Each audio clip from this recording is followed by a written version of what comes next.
Welcome to Grade A Fun. This is a old art redraw.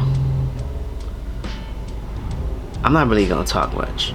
Well, maybe I will. Okay. So, I thought maybe I should just trace over it and make it a little bit better. But then I thought to myself, what would be the purpose of just doing the same thing? It's like a regurgitation, a waste. So I think for a minute and decide, like, what should I really do? I scribble scrabble, basically making the same version of the same guy. Then I really say, why? How can I flip it different? Take a step back. Just scribble away for a minute and then just say, forget it. Start freestyling some of the directions, saying, it'd be more interesting if this was a bit more dynamic. So starting a plan where I can shift and make things fall like it was off of a planet. No, that's goofy. That's ridiculous. So what is the plan? Change this guy, make him have a bit more fun, goofy sort of shape, and in contrast to him being more simple and her being more complex. A funny thing, it doesn't show up in the final, but the two tentacles on each side make a big heart. I'm the only one that knows that. Well, now that you see this, you also know that it was intentional to kind of create this idea of the love between these friends and the love of the journey.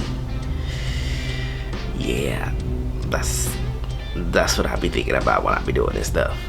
Like these overly dramatic ideas that somebody from the outside might not even notice or appreciate. But I tell you, when I finished it up, color-wise, it kind of had almost a very pastel pink, like Valentine-esque thing. So it had like a very rose love overall theme. It was intentional because it's the love of the journey. Arr. Okay, that's too much. But if you've watched the other videos, you pretty much know from this point on like where it's going. Again, I like to clean up in red because I like to see the red on top of the blue, and it lets me know things that I fixed, cleaned up already, and I can go to like the next thing. So it's a pretty efficient, effective way of working for me. But again, if you have another process, like, who's the judge? Not me, not this guy. But I put all this stuff on layers too, so I can modify, change, tweak things. You don't have to do it. You can mash all this stuff into one layer, but sometimes I like to put different effects on different things. I like to make decisions about creating additional depth. So in here, I'm able to do the same thing without Photoshop though. I would just try to separate out things in layers that I think I might want to change, because then it means if I want to create really quick and fast depth, I can do a big color layer and just put it in between the different layers and then adjust the opacity of it, and that'll instantly create like this atmospheric perspective. It's semi-lazy, but not really. Well, not really. But once I hit this full color pass, I just start tweaking things compositionally, because I want the eye to have a rhythm and flow to it. And so even with the shadow and light patterns, I'll do the same thing. I'm trying to think about how to create some interesting shapes and patterns, and how I can manipulate that as much as possible to potentially push the eye around so that you don't get stuck in one spot.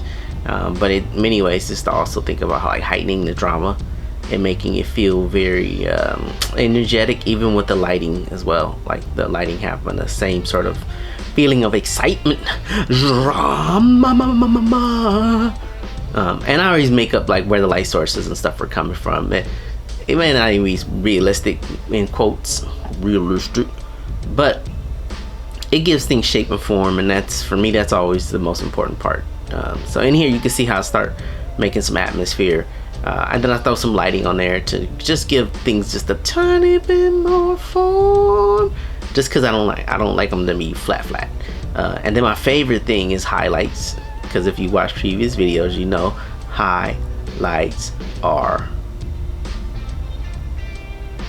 sexy. Yeah, you gotta wait for that. Okay, you gotta wait for that. And then I just went through and on the water, on everything, and just slam some light source on it, and slam some highlights on it. And then, again, because I know it's gonna be blurred, it's gonna be way back in space, I just need to feel watery enough. If you know what that means, like it's wet, but like, is water wet? No, I'm just kidding.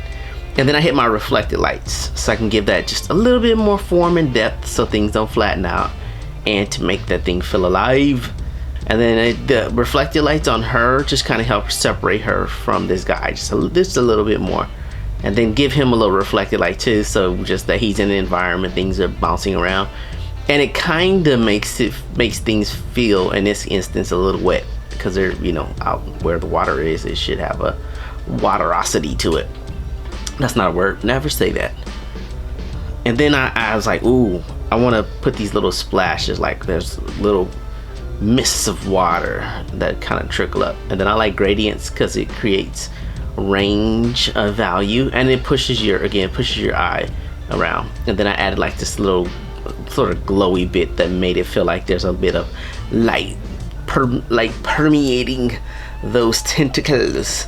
And then just moving some light around in some areas, and then boom, that's a redraw. Dynamic, compact, grade A font.